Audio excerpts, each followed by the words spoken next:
Welcome back to another episode of All in the Mix. I'm Quinn. This is Tyler, and today we have a very special guest on the show from University of Tennessee, Martin Ajani Kennedy. Welcome to the show, my friend. How are you doing? Thank you. I'm doing great. I'm doing great. How are y'all? Doing good, man. Doing good. All right, so let's just hop straight into it. Tyler, talk to me about college hoops this past week, man. Let's get into it. All right. I got two games of the week, and then I also added another thing on a different team. Okay. So I'm going to talk about that. But first game of the week that stood out to me was on Thursday, number 4 Iowa, and the best player in the country, in my opinion, Luka Garza, got upset by an unranked Indiana team, 81-69.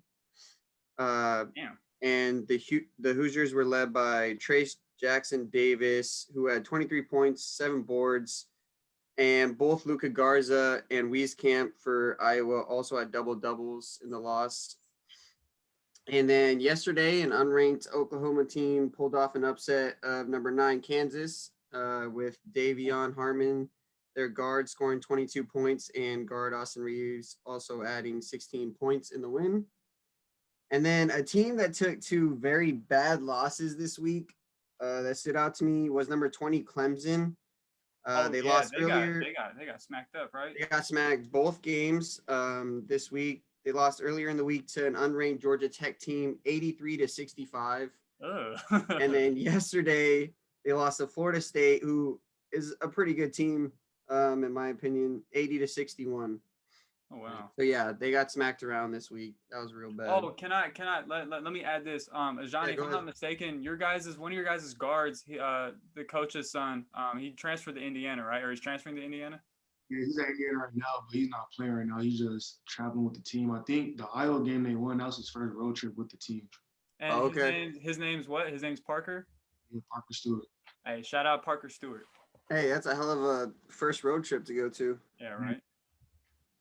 All right. And then player of the week, in my opinion, this week was 7-foot center Kofi Cockburn of Illinois. He had 15 points and 11 boards in a loss to number 21 Ohio State. And then he had 21 points and 12 rebounds in a win against Penn State.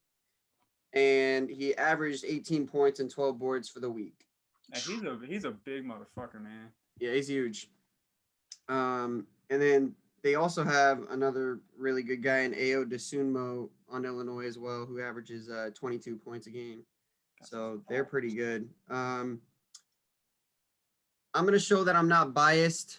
My team, UCLA, lost yesterday in a 1-point loss that could not have happened. I was real pissed about that. So. Hey, Ajani, did you see how they lost? No, I didn't even peep what happened. Dude, so first of all, they lost to Stanford. So these dudes, Stanford had the ball. Background story, Stanford lost to Utah and I think Colorado also last week, and then came and beat us in overtime. So these dudes had the ball underneath their own hoop, right? They're just running out of bounds play. Literally, all they did was set a down screen, and the dude cut straight down the middle of the paint, bounce pass, layup for game. Easiest play I've ever seen in my life. Of course, it was freaking Oscar Da Silva, too. Yeah, that's like that right there is like a 4th grade play right there, bro. Yeah, Mick Cronin, UCLA's coach, prides himself on defense and everything, and he was livid. Awful he was defense. pissed. So that was awful for them. Yeah, that was bad. And then one more thing in the Pac-12, number 21 Oregon got upset by Oregon State yesterday as well. They did. Yeah. I peeped that. Sheesh. Yeah. That wraps it up for college basketball, though. All right, yeah, and a lot of people. No, I don't want to say a lot of people because we're not like super famous, but some people were hitting me up about, oh, you guys don't talk about enough college basketball. There's not enough college basketball to talk about. You know? I mean, I can add more stuff if you guys want to hear it. Yeah, definitely. I'll add more games, more players. Yeah, for sure. Yeah, I know Sharif Cooper had 16 points and 12 assists in a game this week too. So he got a double-double. He's still doing good. Yeah, and there's honestly not a lot of like news either in college basketball other than people getting sick and teams getting suspended. There's a whole, I mean, due to COVID, there's just not a lot going on. But moving on to NBA news, let's just start off with Kevin Porter Jr. Good for him. I don't want to, make fun of him or, talk a lot of shit, but Kevin Porter Jr., I know he's somebody that has, we touched on the last episode on mental health in sports. I know he does struggle with some mental health things, and, that really sucks. And he did have some legal issues back in, I think it was November of 2020. He had gotten arrested or pulled over, and he had like a gun and weed in his car, something crazy. And then the issues didn't stop there. After the James Harden trade, they gave his locker to Taurean Prince, and he didn't take that very well. Apparently, he was yelling They out. just straight up gave his locker away. Yeah, they Wow. just gave it to him for whatever reason. That's some crap that happens in like high school. That's crazy. Oh yeah, for real. He was throwing food at the coach and the general manager and saying this is modern day slavery. I don't really want to get too deep into that because I don't really know what the hell he's talking about. But yeah, and after that, I guess the first thing they were trying to do was get rid of him ASAP because clearly you can't have guys doing that in the locker room. And then this past Thursday, the January 21st, he was traded to the Houston Rockets for a second-round pick. The Houston Rockets, I think, are a team to watch out for because they're slowly picking up their roster. They're getting some pieces, yeah. Yeah, and they're getting their stuff together. So good for them. Coincidentally, when they traded for Kevin Porter Jr., they also waived Chris Clemens. The people who aren't familiar with Chris Clemens, he led the NCAA in scoring his senior year. He averaged 30. He tore his Achilles in December of the preseason this year, so he's going to be out the whole year anyway. So waiving him was kind of like an easy deal, I guess. Moving on into more injuries, CJ McCollum will be out for 4 weeks. He's going to miss about 17 games. He broke his foot. Yusuf Nurkic will miss about 20 games. He fractured his wrist. The Blazers got issues. Yeah, Blazers are getting the injury bug yet again. It happens every year. Happens every year for them.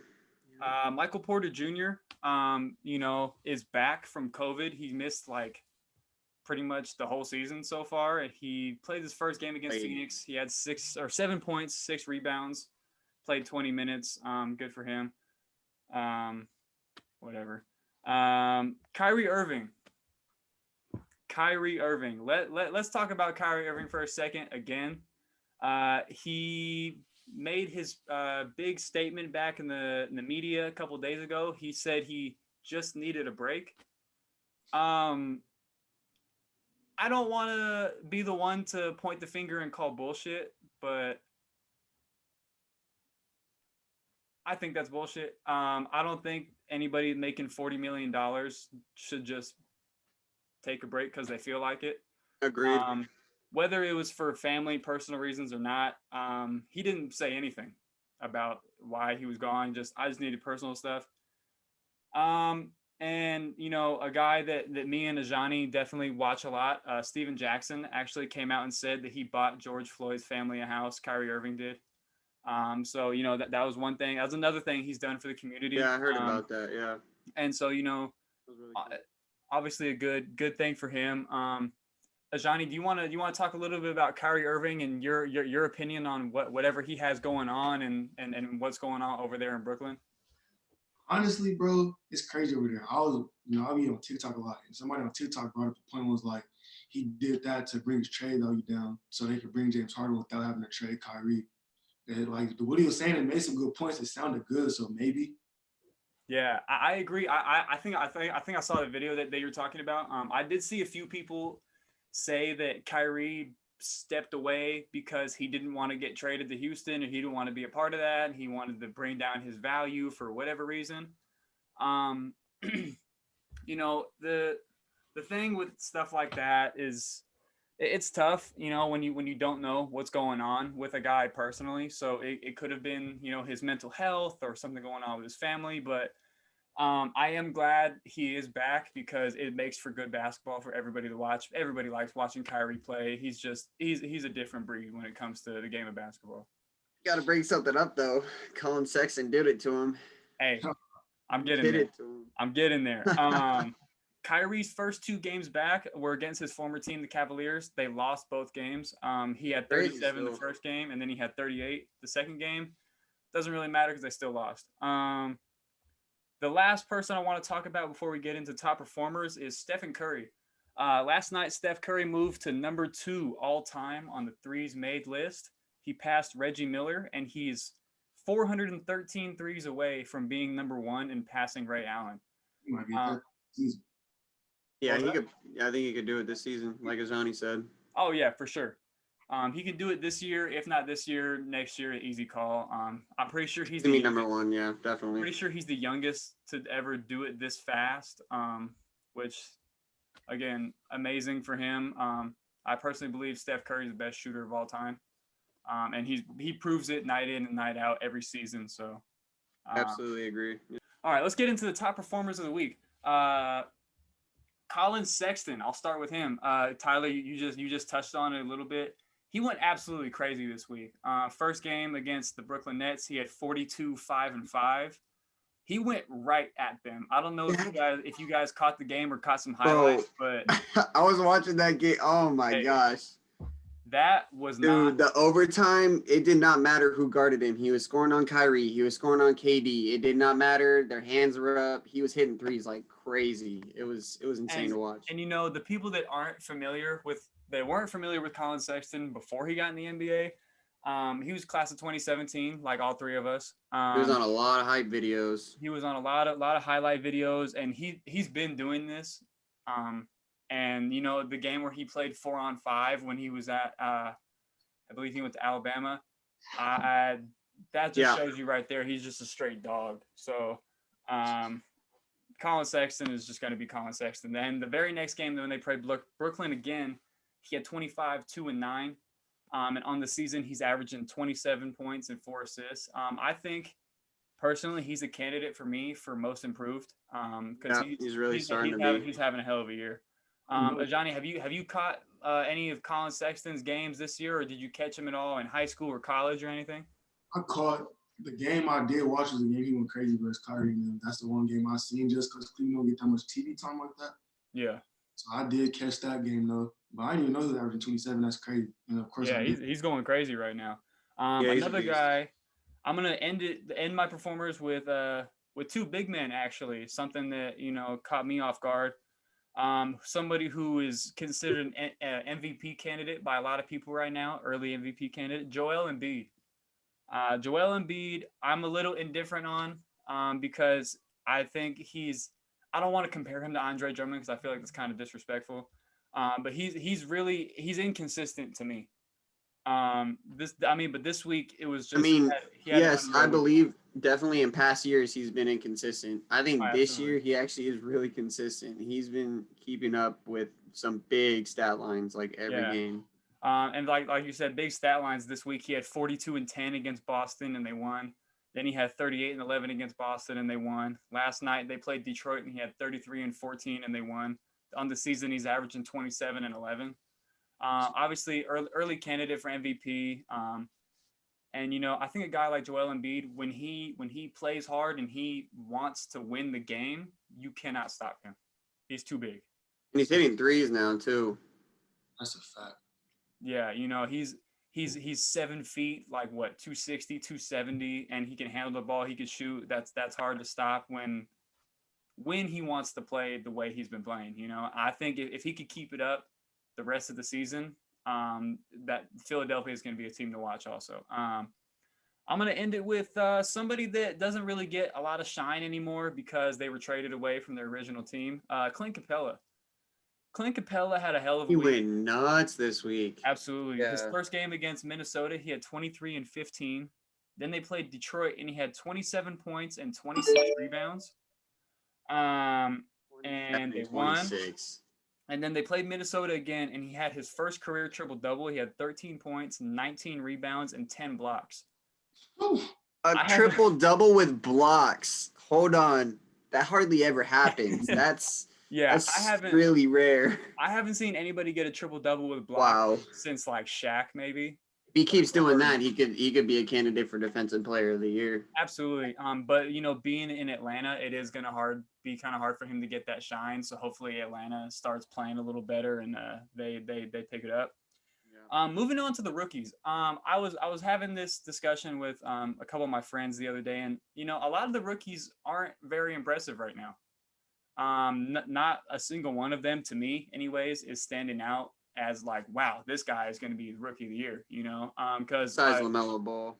and even then, LaMelo Ball, he's getting his minutes cut because the coach said he's turning it over. He's not playing D. That's true. He had a really crappy game the other day. Yeah. Absolutely. But two guys that had a pretty good week, in my opinion, was Cole Anthony.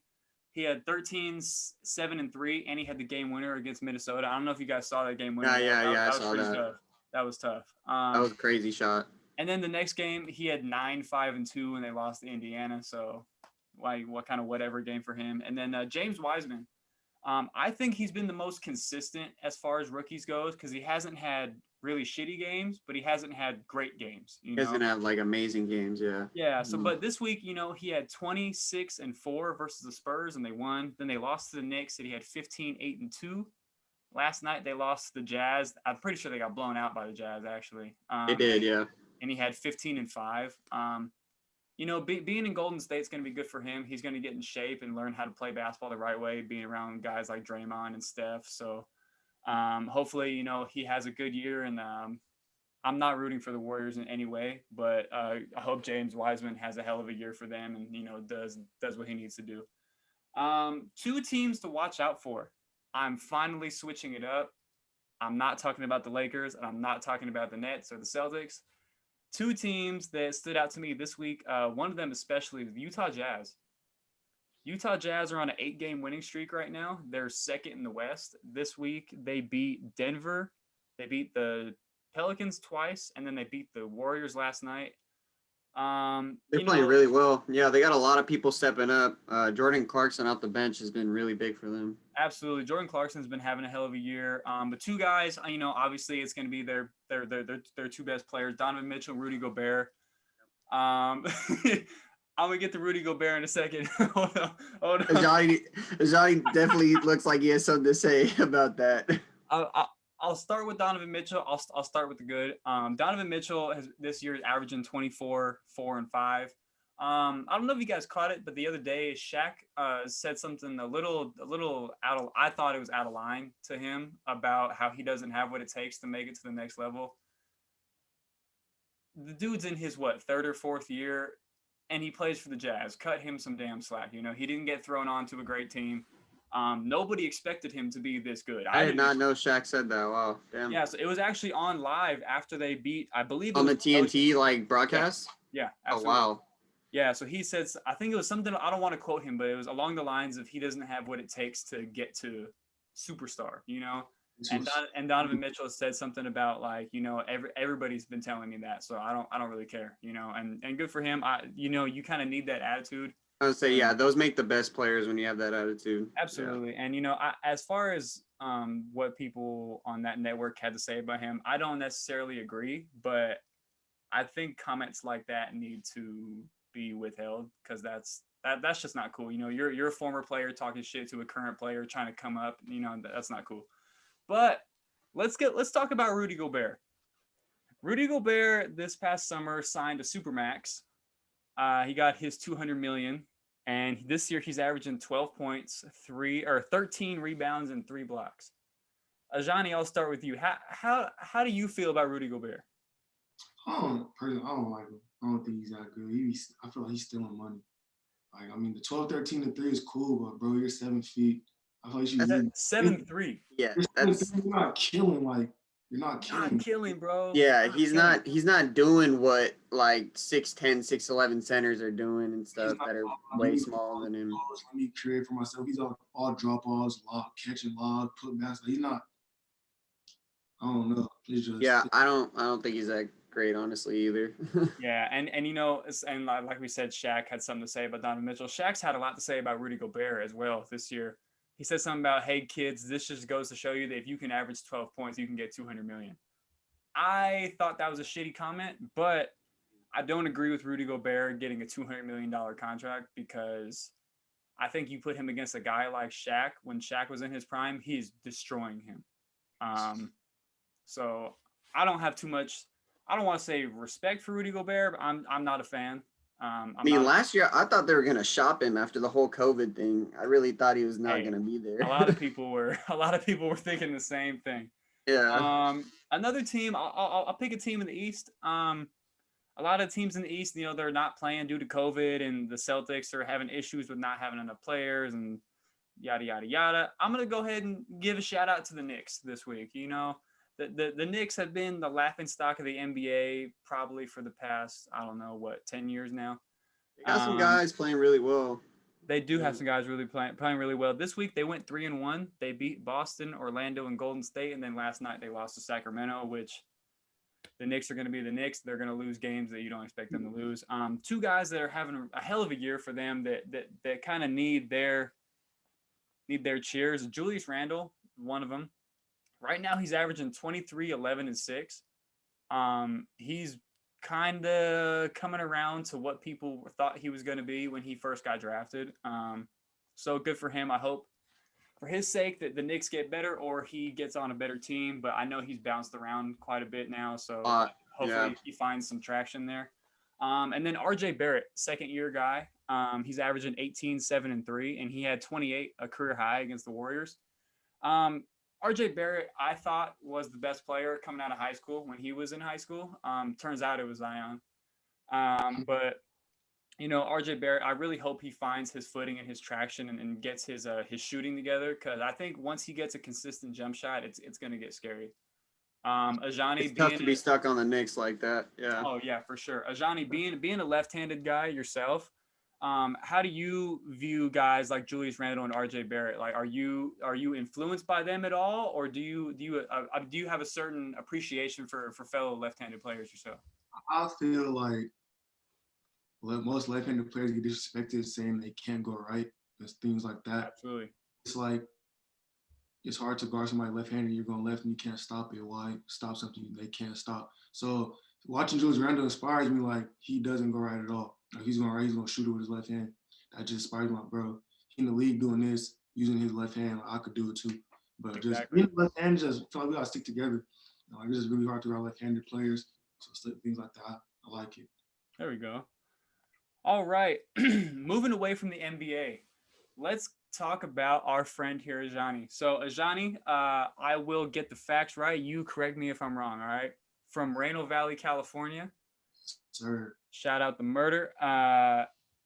Me and you have known each other for, 5-6 years now almost. We played AAU with and against each other. Do you want to go into you want to talk a little bit about how we got to be teammates? Yeah. No, okay, so hold on. I'll let you tell your story and then I'll tell mine. Go ahead. But how we became teammates, man, my team played Quinn's team on the circuit one time in a little tournament. Of course, my team smacked his team. Like, yeah. Here you go, man. Smacked his team, we all went crazy. But he was cooking low-key, so our coach basically hit him up and put him in his posse like, oh, come play with us. So that's basically how the next thing you know, we had practice that next weekend. Quinn had practice. So that's basically how that started. And been cool ever since. All right, I'll tell my side of the story. He wants to say that they smacked us around and whatnot. I'll give y'all the second game. The first game y'all beat us by like a couple. And don't say low key cooking, because I was frying y'all. You were frying me, bro. That was my matchup. Hey. But yeah, so let's get into a little bit. You were in Rancho Verde High School, correct? All 4 years. Two-sport athlete, if I remember correctly. You did play a little bit of football. When did you stop playing football? I actually don't remember. I stopped playing football after my sophomore year. Why is that? You just want to focus on basketball? Focus on basketball. It was for one. At first, it was like a coaching change. The coach I was with, he decided like to step down and move closer to home. I tried to rock it out and stuff a little bit, but when the summer came, like the spring and summer circus came, I started making a name for myself with basketball. So I was just like, I feel like it's just, might as well just play this, stick to that. Absolutely. And as far as football goes, if I remember correctly, you were a receiver, right? Yeah. Were you getting recruited at all playing football, or was football kind of just like your hobby, or you actually took it like serious and you looked at football as like I could do this in college? Oh, just when I was younger, I always wanted to like play college football and go to the NFL. when I got to high school, I was on varsity my sophomore year and just playing with dudes that were getting looked at the seniors like it was just come by nature. The coaches will come and see me being a sophomore playing varsity. They're like, oh, who is that? Just a little quick little buzz. I wasn't really recruited like that, but I was just kind of making a name for myself in that sort. And for the people that don't know, Ajani is 6'9". So can you just imagine lining up against a 6'9" receiver? No, thank you. Dude, yeah, that's scary. Hey. And then you committed to UC Riverside as a senior, right? If I remember correctly, you committed pretty early on in high school, right? And I think, and like I said, correct me if I'm wrong. I know that you got injured. Did that injury cause you to commit early? No, what had happened was when I first got the offer, me and my travel coach at the time talked and was like, you should commit early just to be safe, and if you get anything better, you could just always decommit. So I ended up committing. Like they came to my school and watched me practice, and that's when I committed when they came to school and watched me practice. And then I think about like a couple weeks later during the Christmas tournament, I broke my finger and put me off for the rest of the That's right. rest of the season. And that's when it just, since I was already committed, I was like, I'm committed and so it's cool. Yeah, rock with it, stay home. Mm-hmm. And then your senior year as well, you were a CIF champion, correct? Sir. There we go. Always got to end it off with a ring. So after two years at UC Riverside, you decided to switch things up, transfer to UT Martin.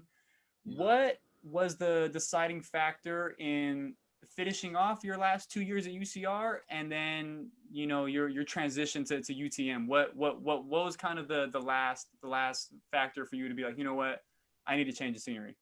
It was really just I felt like I've outgrown my surroundings. I've been living in the IE and going to school there since I was like in the 3rd grade. Always been there, never been lived outside the state, never been outside the state unless I was going to a tournament or something. Right. So I just felt at this point in time, it's time just in order for me to mature as a person, I have to go get a change of scenery, get away from everyone. I totally get that. Yeah. Absolutely. I totally get that. So let's talk a little bit about this season. I know this season has been extremely hard for you guys. It started off going south. Your guys' coach passed away due to COVID-19 complications, I believe, right? Yeah, actually, they didn't tell us what happened actually, but we just know it was just a sudden death.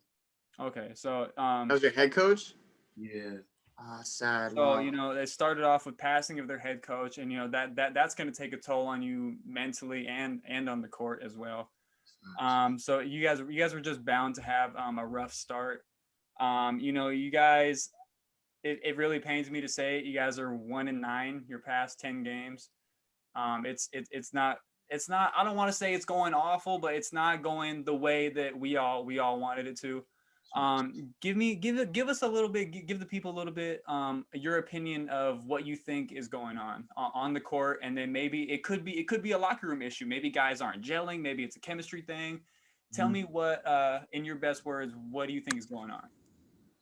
Really, I feel it's just, it's a bunch of new guys. Like we got on the team about like 9-10 JUCO guys, some freshmen. So it's really just COVID not giving us that time in the summer to like work out with each other, things like that. We kind of just got thrown into the fire. I feel like that plays a big toll. Absolutely. And, like Michigan, like teams are playing, they've been together since freshman year. They juniors now and stuff like that. So we all just a bunch of new kids just trying to make our way. I feel it. And as far as the rest of the year, a lot of JUCO players. Yeah. Crazy. As far as the rest of the year goes, how many games do you guys have left, or how many games are you guys allowed to play for the rest of the year? So I know you guys had some early cancellations. Yeah, I think we have about 10 or 11 more games left. Okay. Finish out the rest of the conference, and yeah. Cool, man. And one thing that I want to end on a good note with you, because I know we talked about your team struggling and whatnot. So one thing that I'd always appreciated, and I talked to Ira about it too when we were on the show, about how he approaches the game and how he plays the game of basketball. And I think playing with you and playing against you and watching from afar, you always play with some kind of mentality, and you're always playing with no fear, and you're always just trying to go out there and give it your all. When you're on the court, who did you watch growing up, and who influenced the way you play and how you go about your business on the court? I watched a lot of people growing up, but main one just being from Southern California, clearly was Kobe Bryant. That just made me play the way I play and just approach the game how I approach the game. And I feel like that goes for a lot of the hoopers from out that way. Absolutely. That goes and for all of us, no doubt. I know there was another guy. We had discussed it, I think, a couple days ago, Ajani, who's around your size. He can handle the ball, he can shoot the ball. He's been struggling the past couple years, and me and you have this long-standing joke about Paul George. Talk to us a little bit about Paul George right now. Man, Paul George is just, I love Paul. I love Paul George's game, but it's just something about him. Is just, I don't know. Like, I don't know if he's struggling in playoffs or just. It's really, I feel like his approach, like after he'll struggle, he'll come up with some excuse. Like that's what I don't like. Absolutely. Just take it to the chin and get better. Like the excuse. He always has something to say. I agree. Yeah. He's very solid player. I ain't gonna lie, he's going crazy this year. Gotta respect him. 50, 90 this year. That's crazy, but just gotta own up to your mistakes, bro, and I'll be straight. You can't just be out here just wild. Okay. To get into, a lot of what the people wanted to see today, and it really pains me that we actually have to do this. I was actually telling my fiance, and I think I told Johnny, I was like, man, I don't want to do this, on the show. I didn't want to have to do this. I never thought I would have to do this, because I thought, never. I thought this guy would live forever, and Ajani, I think everyone honestly had that like mindset, like, oh yeah, he was just gonna be here forever. That's so crazy. For a lot of people our age, we're all in our 20s here.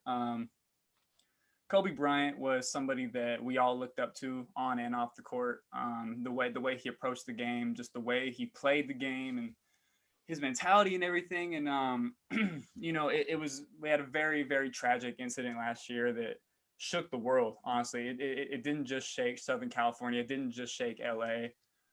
It hurt the world, and it still hurts me to this day to even sit here and talk about it. Like, it hurts, So I'll start off with this question for the both of you guys. Where were you when you found out the tragic news last year? Like, what were you doing? Where were you? Tyler, I'll start with you, and Ajani, I'll get to you after that. I was at work, so that was like terrible timing. Absolutely. Like, I was at work. My coworker, who I didn't even know she knew basketball or sports or anything, she came up to me and she's like, Kobe Bryant just died?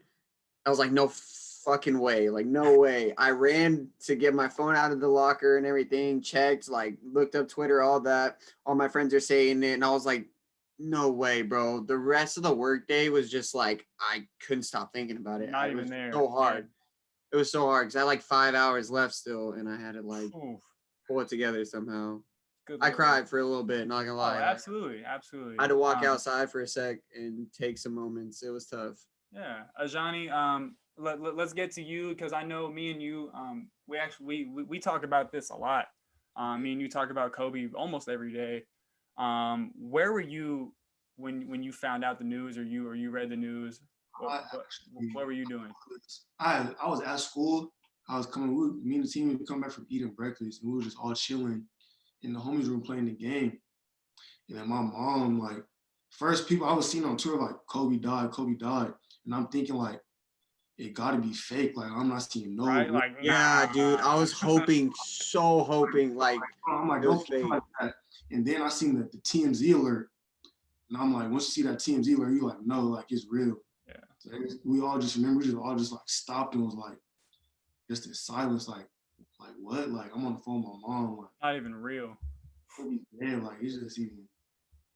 I cried that day. I spent the rest of that day just watching Kobe highlights. Like, it was just, man, that was the last thing I was expecting to see that day. it was definitely a sad moment for the world and for the basketball community, especially. Me, I was actually, where was I at? I was coaching special needs kids in this program that I was working in, and I'm having a good time early morning by the beach, playing basketball, having fun, and we go to a water break, and I'm about to go get my phone, and everybody's just like looking at me, and I'm like, what are you guys looking at? And they were like, look at your phone, and I was like, okay, and I pick up my phone, and it's texts and Twitter DMs and Instagram messages, and I'm just like, wait, what? No. And I remember I just slumped down, and I was just like, it hurt me the most because like I said, for me personally, he was a hero of mine growing up, and I'm sure for you guys the same way.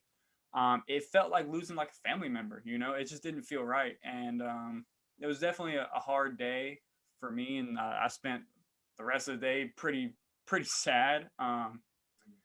But I don't want to talk too much about that because then I'm gonna start crying. So Yeah, let's. seriously, bro. Oh my gosh. All right. So to talk about a little lighter subject before we get into eulogizing him is Ajani. I'll start with you. What was your favorite Kobe moment, and what did Kobe mean to you? My favorite Kobe moment, it was a few. One of them was obviously the 81-point game because like who won Oof. 80 points in the game. But one that really stood out to me was the time they beat the Celtics in the finals. So I remember how crazy the city was when that happened. Like you just hear the horns in the streets, fireworks going off, all of that. It was just Surreal. I was the one right there, I I swear. got to go on that court actually the day after, and like collect confetti and everything from that. That was pretty crazy. Wow. That was crazy. That was just the one. I feel like that was the one that everybody was just like, Kobe, Yeah. like, yeah, Like. right. Yep, he did it. Hmm. And as far as what he meant to you, it doesn't have to be just basketball. As far as like what he meant to you, what did he mean to you as a whole? As a man, as a human being, as a basketball player, as a whatever. What did Kobe stand for in your eyes? As a whole, it just taught me how to like just how you approach things and just your grind. Like everything Kobe did, no matter if it was hoops, coaching his little girls, coaching girls team, anything he did, he gave it his all. Put 100% effort into it, and just that just goes with everything you do. Like Kobe taught us, like you just gotta go hard with everything you do, no matter if it's basketball, going to school, going to work, taking care of your family. So whatever you do, just give your 100%. Absolutely. Tyler, share with us, share with the people what was your favorite moment, if you have, if you can single out one, and what did that moment, or what did Kobe mean to you? Um, I didn't really go to a lot of games, very much, like ever. Hardly ever went to any Laker games. As much as me and my dad wanted to go, we just like never really did. And he just decided to splurge on one game. I think they were playing. I think they might have been playing the Celtics. It was in his last year and everything, and he, he wasn't scoring like a lot like he used to and everything, but that one game, I think he scored like 30 points or so or something like that. And I was like, wow, like he still got it. And that really like stood out to me because I got to see it like live for the first time. Yeah, And then also his last game, I was glued to the couch, like did not move, watched the entire game. It was every amazing. second of that game was surreal. Yeah, Um, so I crazy. think I think my favorite moment. There's countless. I could sit here all day and go over all the Absolutely. Yeah, moments, it's so hard but to pick. I think my favorite moment is actually a picture. The picture when he jumped on the scores table after he won his fifth ring, and he was going like this. My absolute favorite, probably my favorite picture of anything ever, because it was just the pure joy and happiness in that picture from everyone in the picture Sort of was like just this. Sort of like, exactly. It's just amazing, and to see basketball bring not even just basketball players joy, but to see that moment and what it meant to so many people, and what it meant to him is just amazing. Obviously, his last game is the the definition of Kobe. Going out like with 60 was just, unreal. And Unreal. I'm sure you guys saw when Shaq said, "Oh, I told him to get 50, and that motherfucker went and got 60." That is just who Kobe Bryant was as a player. And it really sucks. It really sucks to say who he was, because that it doesn't even seem right. It's almost been a year, and it just doesn't seem right to even say that. Still doesn't feel. Yeah, it's crazy. It doesn't feel real still. All right, so now we're gonna have a few friends of the show share their favorite moments of Kobe and what he meant to them. Hey, this is Wesley, and even though I have many memories of Kobe as a basketball player, my all-time favorite memory is watching Kobe on the sidelines, sharing his love of the game with his daughter, Gianna. My name is Kaipo Veleza. I play basketball, and I would say one of my favorite Kobe moments was when he willed himself to go shoot 2 free throws after tearing his Achilles. I think that sums up a lot about who he was, not only as a basketball player, but as a person overall as well. What's up, you guys? I go by Quicksand, and 2 of my favorite Kobe moments of all time happened in the same game. It's 2004. Lakers are playing at Portland in one of the most difficult arenas to play in at the time. It's 4th quarter, a few seconds left. Kobe has the ball at the top of the key, being guarded by Ruben Patterson, aka the Kobe Stopper. Funny enough, he does stop Kobe at the top of the key. Kobe's pump faking, Kobe's jabbing, pivoting different directions. Somehow gets the shot up with like a second left. Falls back, knocks it down clean for the 3 to tie the game. They go into overtime twice, and in the second overtime, they set a pin down for Kobe. Kobe comes up to the top of the key 3-point line, catches it with a few seconds left, turns around, and just launches the basketball. Craziest arc of all time. Kobe's falling back, falls on his ass, and slides. Game winner at Portland. Everyone's going crazy. That's my favorite moment, back-to-back moments. Rest in peace to Kobe, legend always. Tap out. What's good, everybody? I go by the name of Dway. I'm an up-and-coming artist out of Carson, California. Grew up a Laker fan, grew up a Kobe fan. Kobe is my GOAT. But one of my favorite Kobe moments would have to be his last game when he dropped 60 points and he got the dub. That's a great way to end his career, and he went out on his terms. What's up? My name is Ron. I play college ball at Cypress College. And picking one Kobe moment is hard, man. He left a great legacy, so many plays, so many moments that inspired me and a lot of other people. But one moment I'm going to go with, 06 playoffs against the Suns. They down 2. They trapping. Smush Parker gets the steal off the inbound, passes it to Kobe. Kobe comes down, 1-2, high floater. Ties the game, sends it to OT. Then it's a jump ball with like 6 seconds left. Luke Walton tips it to Kobe. Kobe comes down, 1-2. Pull-up jumper over 2 people.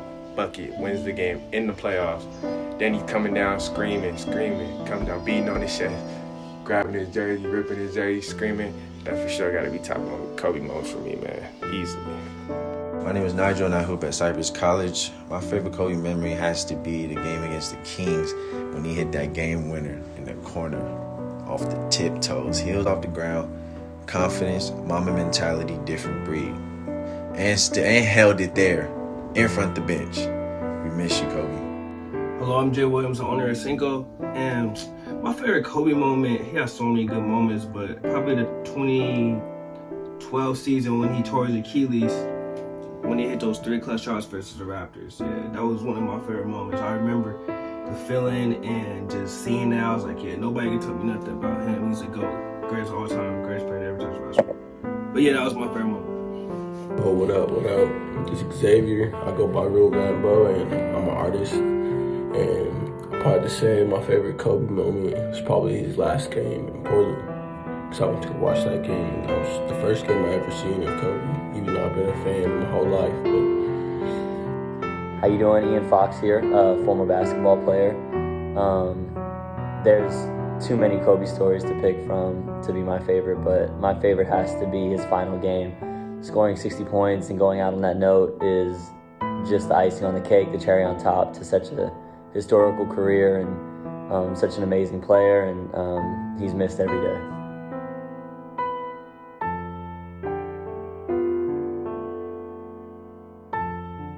thank you everyone who sent us their favorite Kobe moments.